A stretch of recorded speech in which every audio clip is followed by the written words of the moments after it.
Hello, everybody. We're going to go ahead and get started. We have these microphones, and because this is being filmed as well, so this is on the record, and we may or may not use snippets of this to disseminate publicly. Although probably the Q&A part later on will not be. As most of you should know, this is Steve Coll. He is not a Schwartz Fellow at the New America Foundation. We had to make some really tough calls there at the end of the selection process. So Steve sort of waitlisted for next year. We're going to do things a little bit differently today from our normal format.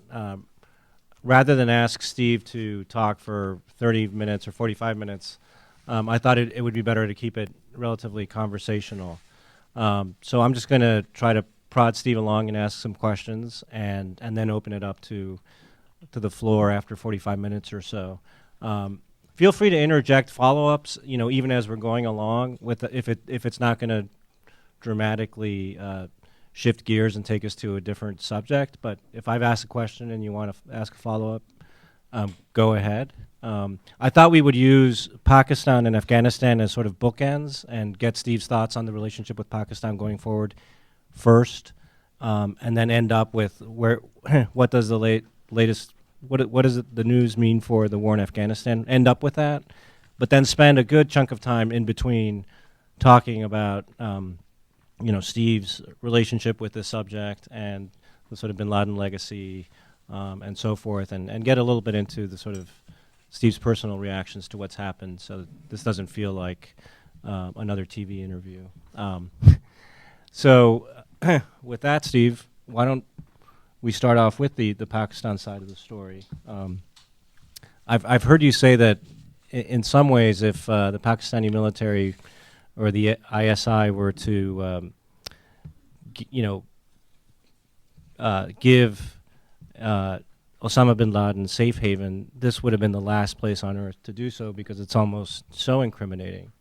But what should most Americans whose taxpayer dollars are going to support the Pakistani military make of this incredible finding that he was in Abbottabad? So I've been very kind of evidence-focused in this because it's such a complicated mess, and Pakistan is so full of theory and hypothesis and misinformation and rumor that if you work there as a journalist, you have to kind of keep driving at the facts, and it's frustrating because the facts themselves are often elusive and muddy. But in this case, you'd start with the basic circumstantial evidence and the context. And one of the contexts is that there are a lot of people living in Pakistan, like Osama bin Laden was, who are on restricted terrorism lists around the world.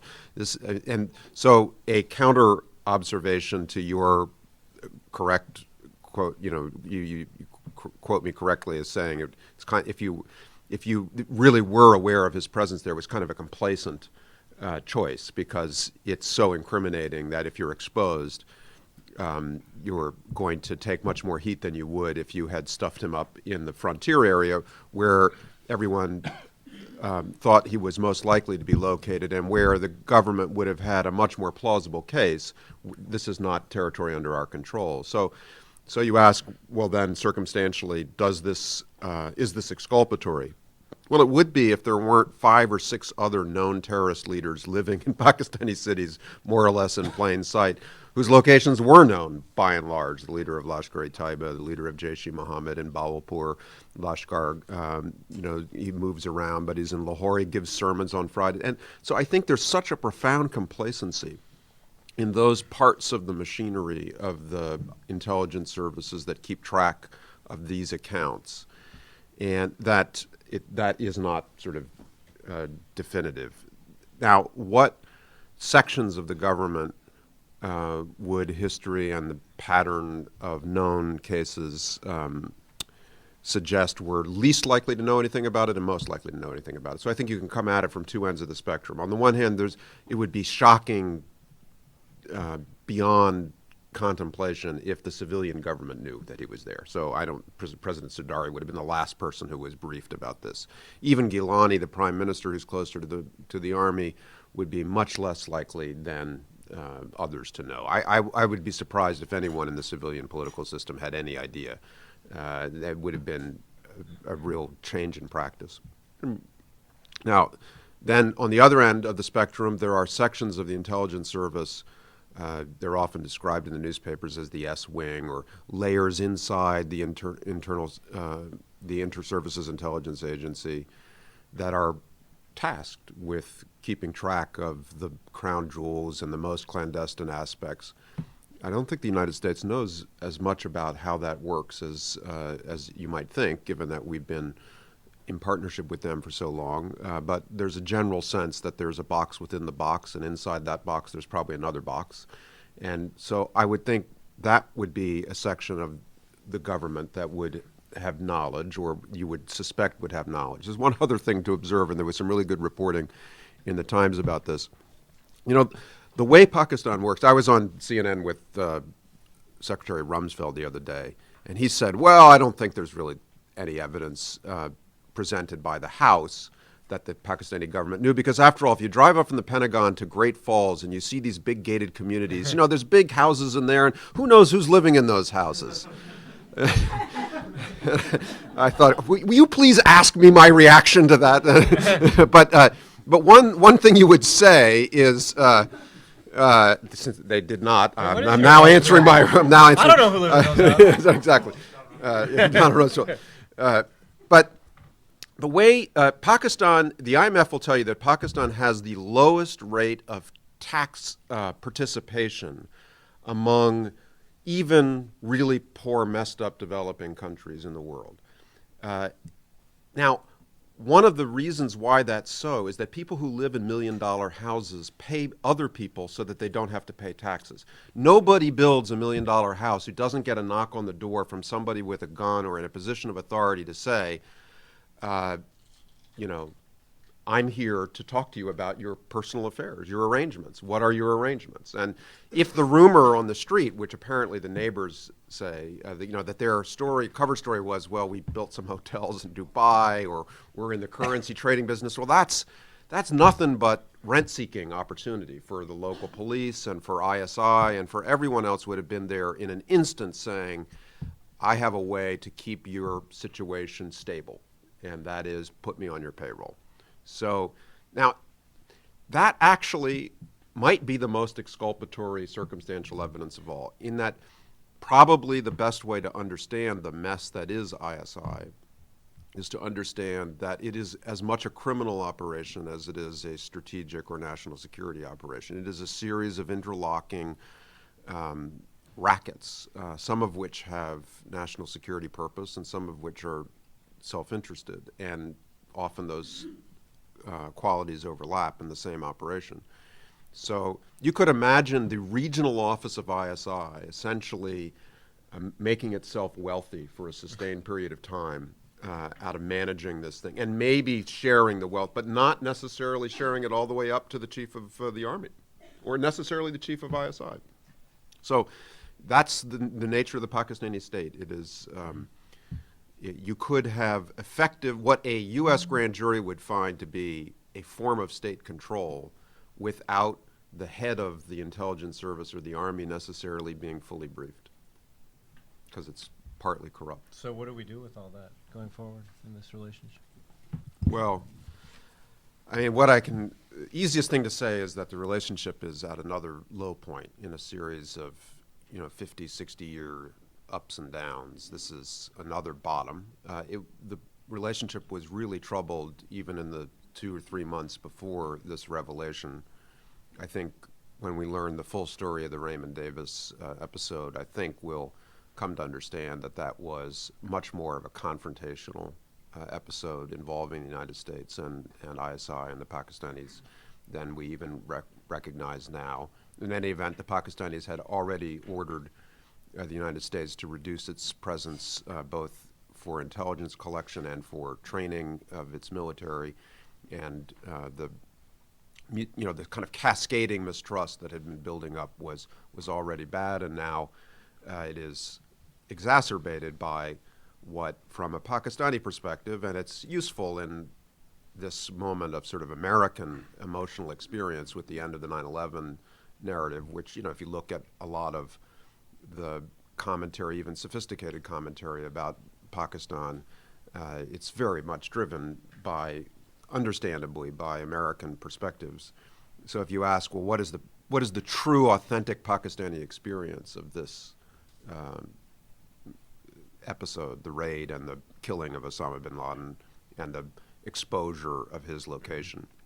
It's one of profound humiliation, really profound humiliation. And anger and powerlessness are usually bad combinations in world affairs, and I expect, bad things to come out of the humiliation that the army is going through. There have been, rumors floating around that,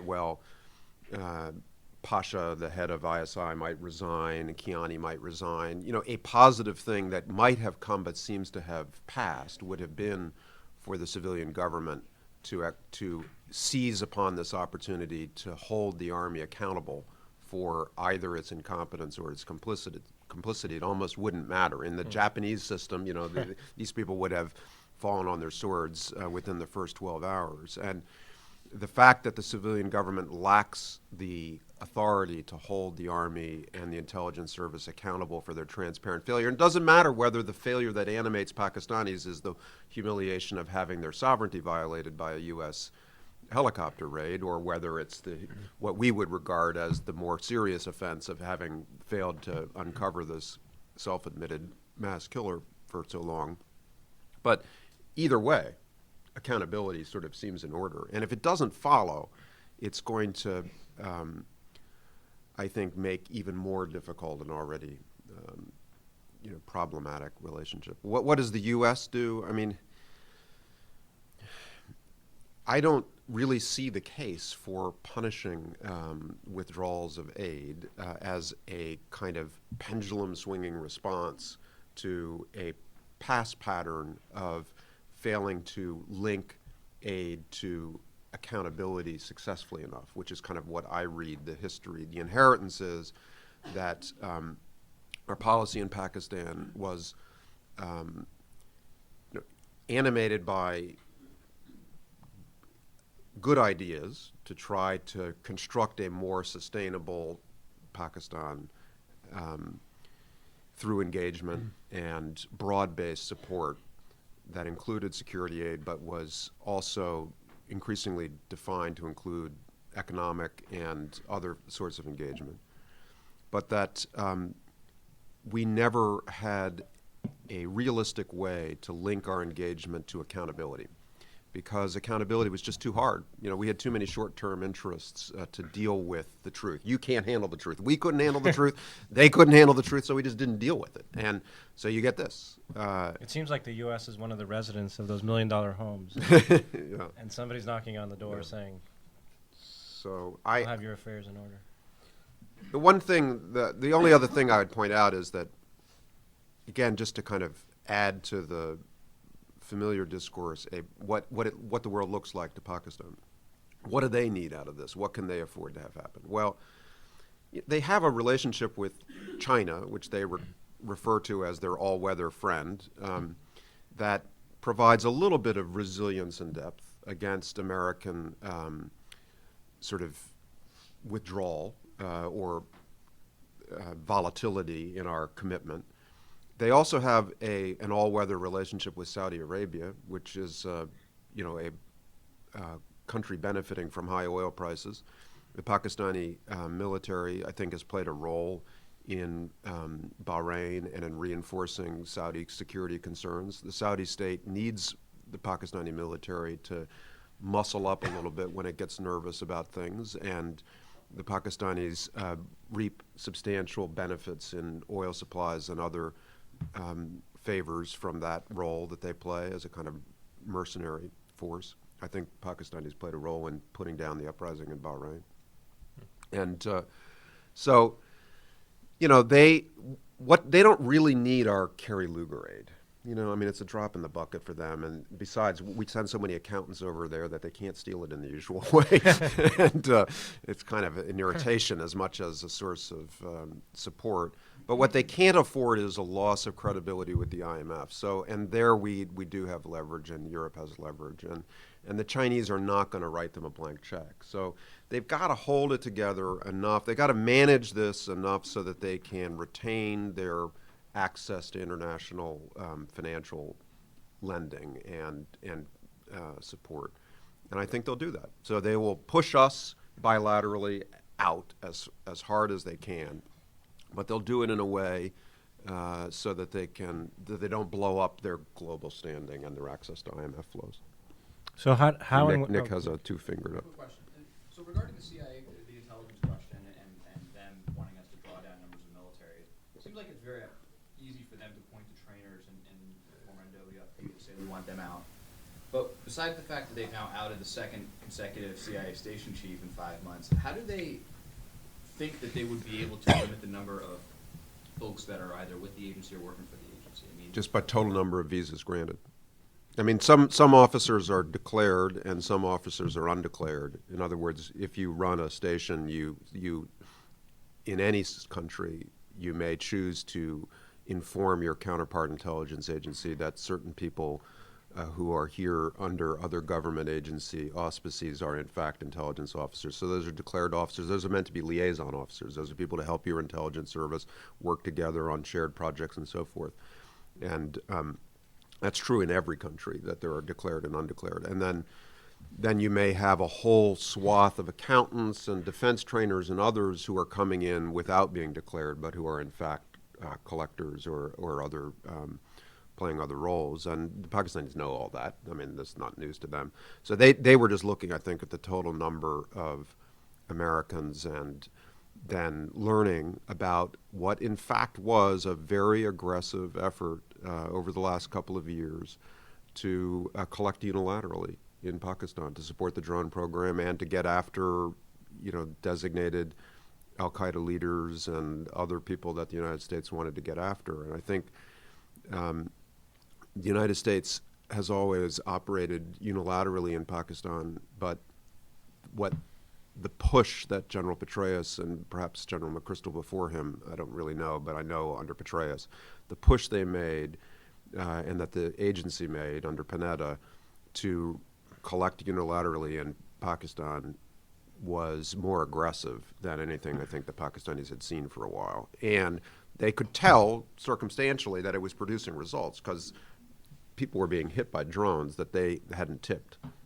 So they could see that there was a real network going on here. And I think the Davis thing fits into that. So now Americans are collecting in the heartland of Pakistan. Maybe they'll go after the crown jewels. Maybe the Pakistanis don't care so much about bin Laden, but what if the Americans decided unilaterally to hold Pakistan accountable for the architects of Mumbai? Is that something that Pakistan is prepared to accept? by helicopters from India too, that would be bad. Yeah. When did you hear the news, and how? Oh, it's on about Sunday night? Yeah. I was texting my son about the Capitals, and he said, what's the president going to talk about? I said, huh? Turned on the television. And were you surprised? Well, I said if he's coming on TV, either we're invading Libya or bin Laden's dead. I did. Really? It was 1 for 2 in my prediction. So, yeah. Actually, I mean, I do remember. Good time to throw in invading. Yeah. Well, Sunday at 10:30. You're trying to think. Okay, what qualifies for Sunday at Yeah. 10:30? So, but. Yeah, I think like Peter and a lot of other people have been living with this subject for a long time, and so I do remember the morning of 9/11, I was in my home office in the house that we had at that time in Bethesda, and I was actually I was typing notes for a book that I intended to write about Rwanda, and it was kind of preliminary, but I was just fiddling around at my desk, and I had this little TV on with CNN on mute, and at that time I was managing editor at the Post, so I would get up and work on my notes in the morning, go in usually about 9:30, and so I was watching it, and the first one came in, and I thought, God, that's weird, and of course the main reaction as a bureaucrat was, oh, this is going to be such a long day at the office. And so I kind of thought, the plane crashed in New York, this is going to be a mess. And so I got up and kind of got myself organized to go jump in the car and go in. And in the time between then and when I was ready to grab my keys and leave, the second plane went in. And my wife, who had her desk across from me in this home office, I said, well, that's bin Laden. And I think basically everybody who had been around this for the 6, 7 years before 9/11. Some people maybe got it the first plane, but everybody got it on the second plane. And the gap between that moment and Sunday night is just you reflect on the way it affected the country and everybody. It's a long time and almost imponderable where we were on that morning versus where we ended up on that Sunday night. But anyway. Obviously, it's not the end of the narrative, but it is a kind of bookend for those of us who are accidentally assigned to make this part of our profession. And what was the closest we came to getting him prior to this? Was it during the? I mean, you wrote about attempts made and I guess some not taken under Clinton, and then there's the whole Tora Bora moment in late 2001. Yeah, I mean, you could get different opinions about that as to which was the best single opportunity with the most certain intelligence and the best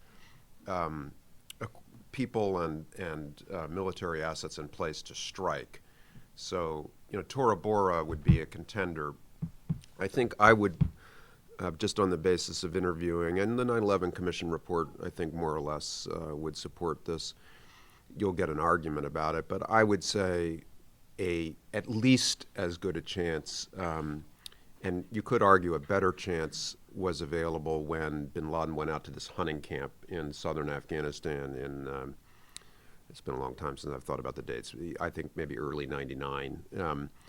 Because it was one of the few times that they had him tracked. They had the agency had this team of Afghans who had all this GPS and secure communications equipment. They were supposed to follow bin Laden around and then report to the Islamabad station. And because it was after the Africa embassy bombings, which occurred in August of '98, the Clinton administration had put a couple of submarines in the Arabian Sea with cruise missiles that could strike almost anywhere in Afghanistan. I think within 2 hours of a presidential order, they'd rehearsed it.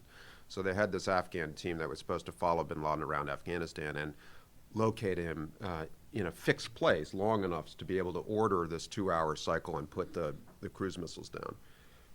But the problem was that he hardly ever stayed in one place very long, and these guys were not always on his tail very effectively. But this one time they followed him out to this hunting camp in the southern Afghan deserts where Saudi and Gulf princes came in to hunt for bustard, which is a migratory bird across Central Asia, by falcon. And they had this C-130 that had flown in from the Gulf that was just parked in the desert. And this hunting camp had been set up to sit still for weeks at a time. And bin Laden basically went there to hunt and also presumably to raise money from these guys. And so these Afghans, like in a movie, they climb up on the mountainside overlooking the camp, and they just start watching, and they start communicating to the Islamabad station. They say, he's here, he's definitely here. And so they put satellite coverage up, and they basically lock. They can see everything. It was almost exactly like the raid on Sunday. They can see that there's a guy there that looks like he could be bin Laden, but they're not 100% sure that it's him. And the other complication was that they looked at the tail number of the plane, and it belonged to the government of the United Arab Emirates, our closest ally in the Gulf, kind of port of call for American aircraft carriers. And so you're thinking, okay, is this the son of the emir of who?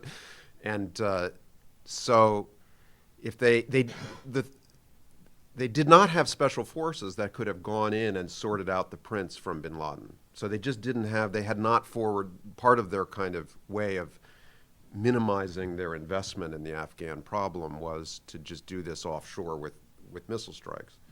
It was very similar to the dilemma that Obama faced in a way. But all they had were these, so it was cruise missiles or nothing. So either you destroy this camp and people living in it, and you don't know who you hit, or you do nothing. And so they did nothing. They walked away from it. That was 99, yeah. And then at Tora Bora, you know, you knew for sure he was there. Now he was clearly, I think bin Laden was clearly there in 99. I don't know I don't think anyone knows who the UAE. Yeah, that's right. It was pre-911. But he was indicted for murder for the Africa Embassy bombings. He'd killed hundreds of people. Only 6 of them Americans, but still hundreds of people. It was still pre-Coll, I guess, right? Pre-Coll. When you kept ratcheting it up. Pre-Coll, yeah. Ben, you had a... Yeah, I'm curious how you make sense of bin Laden's decision and his motivation to locate himself in Abbottabad, right? So if we're presuming that there was some at least mid-level ISI cooperation, did bin Laden have those kinds of relationships with Pakistani security extending back a decade or so? And if we're presuming that there was not substantial ISI cooperation, what, talk through his thinking of Yeah. Yeah, I think that's a very good question, actually. He did have ISI contacts going back to the 1980s. He was essentially, during the 1980s, one of his roles when he first came to the Afghan war was that he was a contractor for ISI who built roads and facilities partly with ISI funds, which were themselves Saudi funds or American funds. But yes, he had those relationships. His mentor throughout this period was Jalaluddin Haqqani, who's still obviously in the field fighting the United States in Afghanistan. But Haqqani had a very tight ISI relationship. And in fact, I think in the bin Laden's book, I report that he was a unilateral asset of the CIA until the late 80s. So we paid him hundreds of thousands of dollars a month in cooperation with ISI. And so he controlled the territory around Tora Bora and Parrots Beak, where bin Laden built the first al-Qaeda camps. And when bin Laden came down out of the hills in Tora Bora, he would have come right into Haqqani country. So I always figured he basically exited Tora Bora into the Pakistani nexus between sort of borderlands, militants, criminal gangs, Islamists, and ISI that he had always worked in. He basically went home. As much as a home as he has in Pakistan, that was the world. So then he picks up whatever networks he picks up, and they funnel him into a sustainable place. So I figured that it would be more likely that they would funnel him into a sustainable place, in that broad circle. But once the Predators started flying, I thought maybe more recently he might have moved down into cities. It's interesting that he got funneled into this safe house so early. Sounds like if the hearsay account of the wife's testimony is right, that he first went into an area that would be more like what you would expect, frontier area, sort of partially controlled by the government, but locked down with but that he then got funneled into this house. So it would be hard to explain why he and his couriers, who seemed to be Pathans from the border region with Gulf connections, which is basically, that's what Haqqani is. Haqqani had an office in Saudi Arabia. All these Pathans with Gulf connections around North Waziristan. That's the sort of mafia within the mafia that they really relied on. So here's a Pathan with Gulf connections and Northwest Frontier province identity and accent and fake identity cards, and he goes into Abbottabad to build a conspicuous compound. He's got to have local permission of some sort to do that. I mean, there's just no question. I don't see how, now exactly how ISI is organized. So, again, how much of that is rent seeking? If I were bin Laden, I would assume he would have been given some sense of why this was a secure place. Your account also seems to suggest that he's allocating a lot of his decision making away. You're mostly not describing decisions that bin Laden would have made himself, but that he sort of followed or misplaced. And is that sort of am I misreading this? Well, I think he was dependent upon the one instrument that he could bring to bear to control his environment as a fugitive was cash, generally. After Tora Bora, he had less of it, but it was still, I think, something he could deliver to people. You know, even if he didn't have it on him, he was good for it because he could raise it from the Gulf and get it to people. So in that sense, he was always a kind of a customer of other people's hospitality, and his spiritual aura and his record as a architect of 9/11 would have given him obviously some street cred, but he was always if you read the accounts of people who worked closely with him about his style of leading and running things, he was not a forceful personality. He was someone who kind of attracted people to him rather than tried to kind of control and decide all the time. So that would be consistent.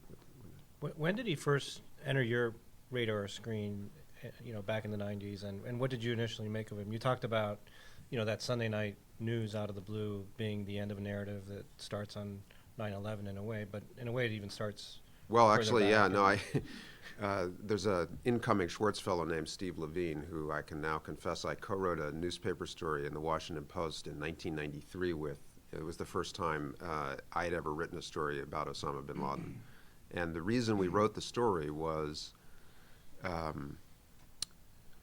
so I was the South Asia correspondent 89 to 92. Summer of 92, so that was when I did Afghanistan and Pakistan pretty much straight through. Then in 92, I moved to London to become the international investigative correspondent of the Washington Post, which was sort of a new job that I was supposed to define.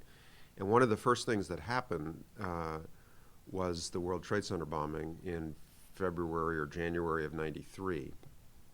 And basically the desk called up and said, well, isn't it your job to figure out who did this?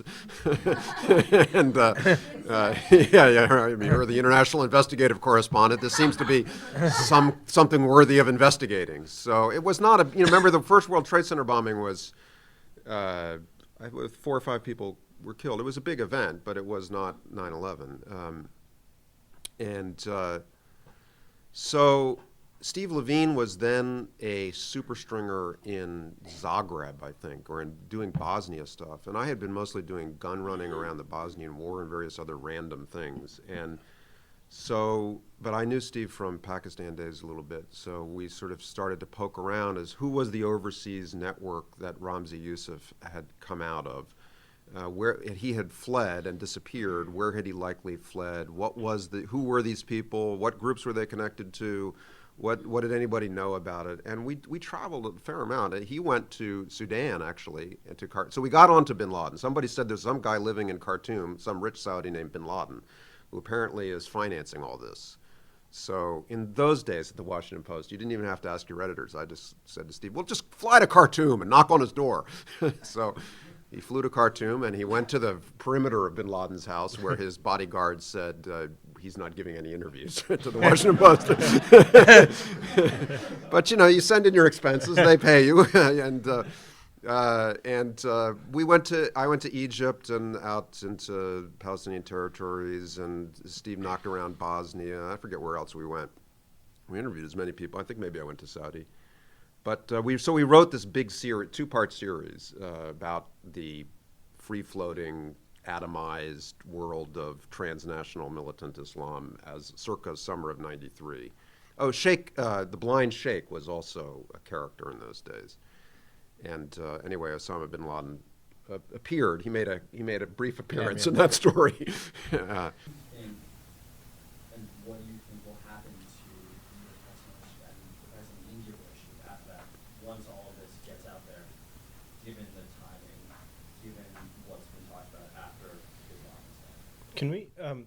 Can you just make a mental note of those questions? And does anybody have any kind of follow-up on this early the Bin Laden family, the sort of thread, before we kind of shift gears? I have a question just about that 2001 to 2010 interregnum. I mean, I'm just curious where you come out in this whole debate about,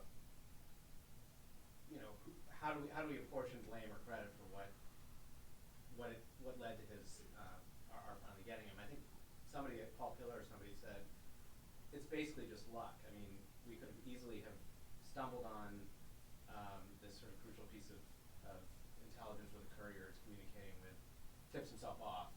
We could have got that piece 5 years ago, or we could have got it 5 years from now. And it just happened. We happened to get it at this time, and it's not necessarily because of anything that this administration did or anything the previous administration didn't do. Anyway, I'm just curious where you. Yeah, I mean, obviously there's no scientific answer to that question, so you're just asking for impressions based on, sort of what you can see of the evidence. And Paul Pillar is a longtime counterterrorism analyst, and I have a lot of respect for him, but I wouldn't put it that way. I think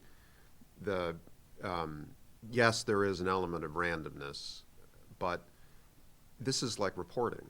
So the only way you're going to ever get something that's hard to get is to really lay down everything you've got in that direction. Just because you lay down everything you've got in that direction doesn't mean you're going to get it, but you're not going to get it if you don't. So the implication of that is if you don't put your maximum collection and analytical effort against the target, then your chances of winning the relatively difficult math random part of it, of getting the lucky break, of having the pieces come together, you do change the odds if you press against it. It doesn't guarantee success, but you do change the odds if you press against it. And the United States did not press against it during the Iraq War because it didn't have the resources, the attention, and the time to do it. So there was a press from 2000 and from 9/11 until the Iraq War started to ramp up, and they did not have sources. They didn't have networks. They didn't know what the hell they were looking for. They'd been out of the region forever. It took them a long time to just establish this infrastructure in eastern Afghanistan and get back into Pakistan. So it's not surprising that they didn't. CIA, Special Forces, Pentagon, NSA, the whole complex. Took them a while, and so they basically, just as they would have gotten to the point where they were sort of fully applying American capabilities to the problem, which would have been around, a year after 9/11, 18 months after 9/11, just at that point, we had another war, and that war turned out to suck in all the capabilities that the United States had. And I really did feel, I went over to, others have probably traveled to Iraq in the late stages of the Iraq War. The intelligence, special forces, collection, and strike capability that was built up between 2006 and 2008, that was a big part of what tipped it over there. That was a pretty incredible machine, and it was hard won because it was the product of a lot of learning and a lot of battlefield, a lot of blood and sacrifice and other things. But by the time it was built, if you went over there and toured it, you walked away and said, okay, this is like Skynet, I mean, you do not want to be on the other end of this thing. And so what you could see after the Iraq War started to wind down and Petraeus shifted and the Obama administration came in was that they were going to pick up Skynet, they were going to carry it over to Afghanistan and Pakistan, they were going to set it down. And they were going to use it against the Taliban, but they were also going to probably hunt for bin Laden in a way that he hadn't been hunted for before. And I do think that once we figure out exactly what happened, while there was probably an element of randomness, and of course the hunt had long roots, the capabilities that were brought to bear there towards the last couple of years were just qualitatively different. And the unilateral stuff that was going on in Pakistan was different. I'm sure it made a difference. And plus, look at the Navy SEALs that went in. Now those guys, think of the difference between what Obama would have been advised about the capability that he was sending against that uncertain target versus what Jimmy Carter was advised about the capability he was sending into Iran. I mean, basically, yes, it was a risky decision and it was a brave decision, but the backup and the experience and the Plan B capability and all of the rest of it, I mean, that thing was a lot more likely to succeed than Desert One because of all of the capability that had been brought. It not only been built up in Iraq, but then it had been systematically picked up and moved over to Pakistan and Afghanistan. So Andrew's intel question is an interesting one about what we found. I don't. So on the first question, I don't know how to evaluate that. I mean, I just don't know there's a lot of, I assume there's a lot of trivia that he accumulated on his thumb drives, a lot of rehearsed video, dense data and videos and things. I mean, the one thing about that picture of him at the end, that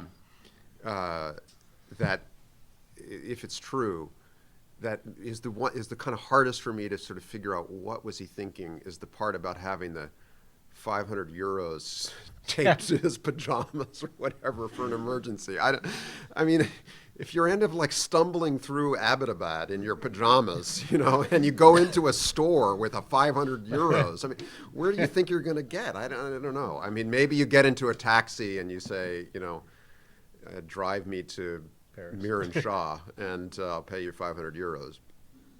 But anyway, I don't know what to make of that. Certainly, there would be a reason to emphasize, get people scrambling. But at the same time, you wouldn't want to let people know that if you really do have actionable information from that place, you would presumably not like to tip off the people who would be targeted from it. And what was the second one? LET. Yeah, the Indians, I think an informed Indian view of all of this would be, you never listened to us, we told you, how many times did you scoff at us? Now you know what it's like. And basically they've had their eyes wide open about this forever, so they're not, besides the sort of self-satisfaction that comes from this, and their strategy probably doesn't change. Their strategy has always been to persuade us to see the Pakistani intelligence and army complex the way they do and use our distinctive leverage on it to reduce its potency. And their complaint about us is that we don't have our eyes open enough, and so therefore we don't use our leverage effectively enough to reduce the potency of this machine that is a threat to both of us. That would be kind of their case. And then you say, okay, well, what exactly, do you want us to pull out? Do you want us to punish them? No, we want you to engage. We just want you to engage more effectively. Well, so what does that mean? Well, just be smarter, put more, so they run out of specifics at a certain point in the conversation, but basically their national strategy has been they have a choice on the receiving end of this violence, which is they could wage war themselves in response to it. By doing so, they could provoke an escalation ladder that they couldn't control that would destroy their economy. So it's, in a real politics sense, it has been judged by their elites in both parties, including the Hindu Nationalist Party, that it is not in India's interest to wage this war in response to this unacceptable violence. So what is Plan B? Plan B is coercive diplomacy, which is to try to attack the problem through all means to leverage the United States and other sections of the international community to go into Pakistan, in effect, for India, and through peaceful diplomatic means and other sources of leverage and policy to kind of reduce this threat, to apply diplomatic chemotherapy to it. And so India's complaint has been, we don't do that as aggressively as we should. Joel? So, given the Pakistani nuclear weapons, do we Americans have any attractive options when it comes to Pakistan, especially the one that the American people would probably most favor, which is stop writing these bastards checks? Well, I mean, Pakistan now has two big sources of leverage over the United States. One is its status as a country that, through this very fast-growing nuclear weapons program and all the fissile material produced alongside of it, looks to many people, including many people who would like to stop writing checks to Pakistan, like a country that is nonetheless too big to fail right now. And that's one source of leverage, the nuclear program. But the other one, which is more temporary, is the leverage over American supply lines to Afghanistan, where there are now 100,000 American soldiers, sailors, and Marines, and they basically get their gasoline and their food through Pakistani territory. And that means that in the short run, and it may just be sort of 2 to 5 years, as this footprint is reduced, the United States will have to bear in mind that any confrontation, whether it's an economic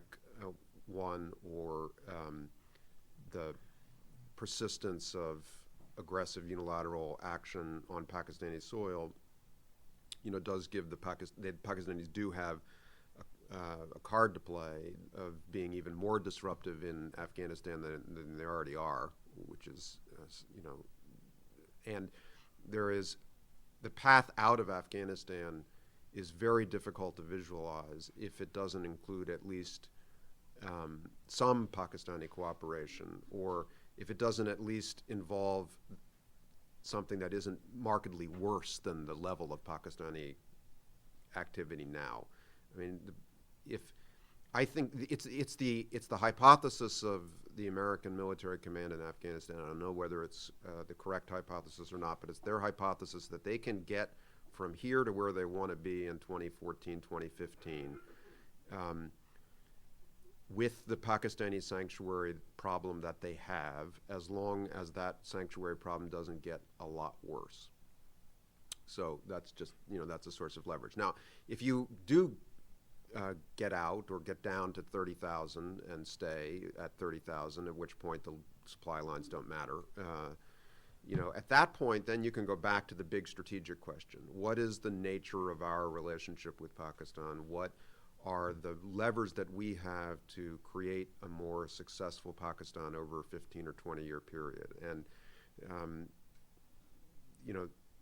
that may involve putting pressure not on the nation state of Pakistan, because, nobody, Pakistanis are as much a victim of their intelligence agency as India is and as we are, in my, that's a little glib, but it's basically true.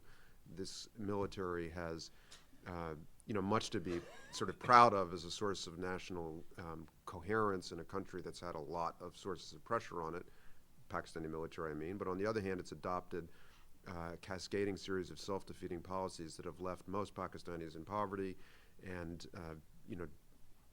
narrowed the space for even partially successful civilian politics, put enormous pressure on civil society, disappeared thousands of people, et cetera, et cetera. So everybody has an interest in a Pakistan that can become a more normal country with more normal civil-military relations, where the military and intelligence service is playing a more normal role to protect the borders and the population of the country against external threats, and isn't running a big black box state within the state in which it basically enriches itself through mafia criminal activities and pursues, asymmetric defense strategies that involve building a bunch of Frankenstein monsters that they don't know how to manage in these Islamist militias. So the point is that the United States, in thinking about how to exercise leverage over, to coerce, to re-engineer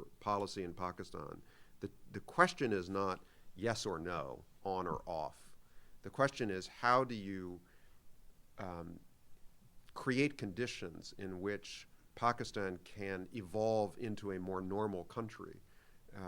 I think the only model that you could see anywhere else in the world, and it occurs again and again, are all those cases where similarly troubled countries with terrible civil-military relations, chronic internal violence, separatist movements, terrorists, have evolved into a more normal political economy through sustained economic growth, middle-class formation, and regional economic integration. Indonesia in 1999 looked like a basket case. Indonesia today is a boring country of shopping malls with the world's best performing stock market. Colombia in 1998 looked like a basket case. Today, Colombia is not, paradise, but it is a much different country. And Pakistan is attached to one of the world's fastest growing economies with a very healthy body politic as these things go, given the pressures in it. So you can't imagine a Pakistan in which the internal incentives shift and the ISI becomes less this dominant coercive force inside the country. And American policy can play a role in shaping that. But it's silly to think that the question we ought to be focused on is writing checks or not writing checks. Are we friends or are we enemies? You've got to think about this in a 10 to 20 year arc. John, good to see you. Put yourself in the shoes of Mullah Omar at this moment. The death of bin Laden seems to have maybe a little bit of an opening towards the reconciliation talks that Secretary Clinton was talking about. What the ISI seems to want to prevent that, at least in the near-term future. And now the United States has shown its ability to come get you inside Pakistan, inside a compound. So how do these pressures sort of face the Quetta and the prospect towards reconciliation talks, which I guess has to be the best way out of Afghanistan? Yeah, I mean, I don't think that the last part I'm not sure of. I mean, I support the idea of talking directly to the Taliban just because it seems to make sense at every level. Why wouldn't you? There's ways to manage it so that you can try to maximize its potential and reduce its risks. And even if it only works partially or only works to confuse them, it seems to me a better policy than doing nothing at all. I'm not sure that it's thinking about it as the way out of Afghanistan, I think endows it with too much potential at this stage. But I do think it could be part of a political strategy that supports the reduction of international combat forces in Afghanistan and holds the country together. I mean, look, what are you trying to, getting toward the end, you said we'd come around to Afghanistan. What are you trying to accomplish there? And obviously, you're trying to get international forces out of the country, or at least down to a sustainable size. So, 30,000 troops or so. Either zero, someplace between 0 and 50, without leaving behind a second Taliban revolution or a national civil war. That's been Obama's policy before bin Laden was killed, and I'm sure now it will be that. And perhaps there will be pressure from the civilians on the military to say, can you get us to that goal faster? But nobody thinks you can rush to the exits without leaving behind a civil war or unnecessary space for the Taliban to fill. So you're on a timeline. It's going to take a few years. It's going to start in July. I think as many as 30,000 troops will be out in the year from July to July. That's pretty substantial down payment. American people will see that that's what's going on. And now it's going to be up to the regional players who have to live with the post-NATO combat role in Afghanistan to start to negotiate. And it's not just the Taliban; it's everybody. It's the northern militias. It's the networks inside the Afghan National Army that is the centerpiece of the American strategy. It's regional governments. It's Iran. It's ISI. This is now on. And so where does the Taliban, Mullah Omar, and the Quetta Shura fit into that equation? I think there's been I've seen a lot of quotation in the paper of people saying, well, this makes reconciliation easier. I'm not sure. First of all, it's undemonstrated as to who in the Quetta Shura really is willing to take the political risks necessary to negotiate. It's undemonstrated. They've been talking about talking, and people who are involved in that continue to indicate in my encounters with them that the confidence building phase is going pretty well from the American perspective. It has a trajectory, but that doesn't. The proof will be when people take the risk of actually engaging in negotiations that expose them and that become more transparent. And I don't know. And I'm sort of skeptical that Mullah Omar individually has much interest in that. I think I did have said this in public before, since I follow the Bob Woodward rule about background ground rules expiring when lives expire. But I had lunch with Richard Holbrooke last spring, and we were talking on background, and he said at one stage, if you told me I could kill Osama bin Laden or Mullah Omar tomorrow, I think I'd choose Mullah Omar. And the reason was because at least in his shop's analysis, there was a group of senior Quetta Shura types who were ready, for time of life reasons, for reasons of personal ambition, for reasons of being tired of being in Pakistan under ISI's coercive control, not able to travel, not able to get passports without permission, all of the things that they were looking for, who wanted maybe to move, but who were to some extent imprisoned by this strange relationship with Mullah Omar's leadership. I don't know.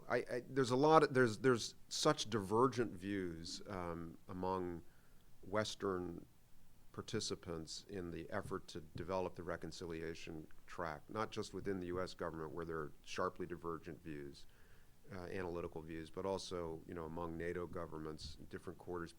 People look at the same set of facts and they just seem to come to diametrically opposed conclusions. So I, as someone who cannot sort it independently, I think that the metric I'm focused on is the passage from confidence-building talks to real talks. Does that actually occur? Who participates? Is Mullah Omar there? Does he endorse it? Last comment is, some people say it's easier for the Taliban to forswear al-Qaeda because bin Laden's gone. It's true that bin Laden was the locus of what relationship they had, but the Taliban were unwilling to forswear al-Qaeda not because of some personal friendship with Osama bin Laden, but because they didn't see it as in their interests or consistent with their program. So they would have to come to some conclusion about why they're willing to take that political risk, in effect, in order to accomplish something in Afghanistan that they couldn't otherwise accomplish. I'm not sure they're there yet.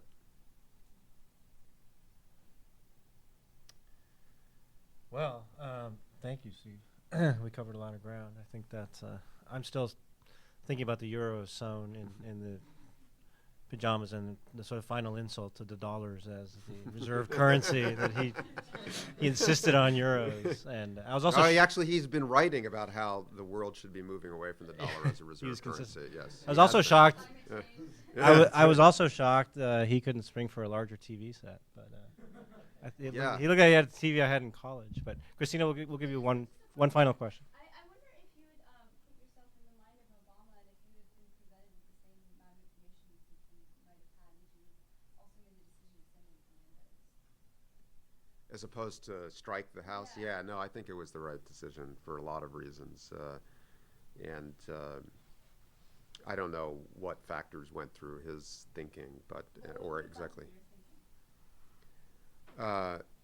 Well, I would have had high confidence that that these guys could actually do it and get out, and that even if things went wrong, as they inevitably would do, that they had the capacity, that this was a mission that was achievable by the forces that were available to carry it out. That would have been based on where these forces have gotten over the last 10 years and the geography of it. I mean, the fact that you had basically a whole series of rear support in Afghanistan. Yeah, it's not, you got to fly back and forth, but you had a lot that you could have brought to that. And I guess there were a lot of resources floating around those helicopters. I mean, I think some of the romanticization of the raid in the media afterwards suggests that these guys were out there on the edge of a tether, and they were. I mean, obviously they bore the risk, they climbed the walls to win. But I mean, man, there was like a huge machine just ready to crush anything that moved against that unit. And I think, that was the hardest thing, was that basically if you go in, you're in for a dollar. So if the Pakistanis did scramble, if for some reason they did defeat the stealth and things went, wrong in some way, and you had to be willing to win that, and to do whatever was necessary. That shouldn't have been too daunting, because the Pakistanis couldn't have brought that much, but it would have been, that was the big risk. That seemed to me more the risk than the Desert One risk, which was that you end up in a firefight with the Pakistanis. You end up shooting down a couple of Pakistani jets. You end up, you know, and you don't get bin Laden. So that would have been bad. But yeah, I would have thought we could do this. This is not, you know, the element of surprise would have been pretty powerful, and was, I guess. And the disadvantages of raining down all that hell on that, you know, just dropping bombs on the place. And you saw the estimates of how much tonnage would have been required to knock that house down. It would have been a lot. You would have killed everybody in there. You would have had nothing but Pakistani news coverage about the children and the women who would have died, you know, for weeks and months. And on what basis would you have been able to demonstrate to the world that you'd actually killed bin Laden? Because you could not have controlled the scene. You couldn't have cordoned off the scene. You couldn't have collected his remains because he would be buried under rubble. You would just declare that he was dead and challenge anyone to prove it otherwise. But it would be a mess for a long while. Puck. Can I just also throw in on that? There's the cultural element of the way it was done. Like drones, bombs, that culture's a bad rap. So you know, humans to human combat, that sends a completely different message than current narrative says that we're not willing to do. It said that is the most powerful thing. And when it came down to taking out the big guy, so we were going to send human beings to go beat the guy. Mhm. That sent a cultural message that drones and bombs just don't send. I'm just curious on the Pakistani scrambling jets. I mean, do you think if they had actually gotten wind, they would have done that? I mean, surely they would have known that we were there for a really important reason, and that we could not afford to. But they wouldn't necessarily have known who was there. Yeah. It sounded as if they did start to move, just a kind of automatic mobilization. I don't know what their protocols would have been to try to, first I assume they would have wanted to figure out by reconnaissance what the hell is this, and then make a decision. But in any event, there were American, I assume, you know, sort of aircraft and others circling or within closing distance of that raid site, so they might have seen things up in the sky. I think there were backup helicopters and other things hovering and so forth, and so they might have seen something to attack, in which case, you know, you could have ended up in a conflict. I mean, I'm not a specialist in such things, but that's my guesstimate. Well, I just want to say, I think a lot of us probably feel the same way, that it's a privilege to work here. It's felt that way these last few weeks with the work that you've done, and Peter Bergen as well. I mean, we really have a sense at New America to be at the center of this important story, and to hear from you firsthand about your longstanding relationship with this amazing you know, saga of bin Laden and his relationship with the U.S. Tragic for the most part, but going back to your time in London and Ghost Wars, and then to have covered 9/11 from your seat as managing editor, and then the bin Laden book. So it's great that you took the time to talk to us. Oh. I should say, when I was in journalism at the New York Times around 9/11, I kept, and in the years thereafter, I heard when I first heard about Ghost Wars, I really thought there were two Steve Colls, because I'd never met Steve. I'd heard great things about this managing editor at the Post, and then I was reading about the book, you know, and obviously not very closely initially, but when I first heard about it, I thought there have to be two Steve Colls, because how could you possibly? Yes. So, It's but not proven one way or another. I did some reporting, and so anyways, thanks, Steve. Well, you're very kind. Obviously, it was a great privilege to talk to all of you and to be here. I do feel, I don't know how Peter, I haven't had a chance to catch up with Peter. You know, on the one hand, obviously it's a better world without Osama bin Laden in it, but one does feel a little disenfranchised. And so fortunately, I have some other subjects coming up to stay. Yeah, Rwanda, and oil, and I actually think that Pakistan's likely to be around as a subject of some attention for a while. But anyway, you're very kind, and thanks for questions.